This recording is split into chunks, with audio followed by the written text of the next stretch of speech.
దేవీ నవరాత్రులలో వేద మంత్ర పూజలలో స్వర్ణ కవచములు దాల్చిన కనక దుర్గాదేవి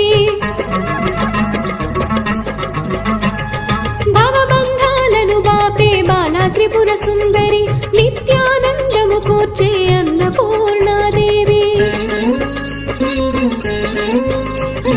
లోక శాంతిని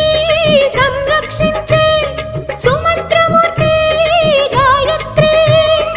అక్షయ సంపదలెన్నో అవని జనులకందించే దివ్య రూపిణి మహాలక్ష్మి విద్యాకవన గానము సగు వేదమయీ సరస్వతి ఆయురారోగ్యాలు భోగ భాగ్యములు ప్రసాదించు మహాదుర్గా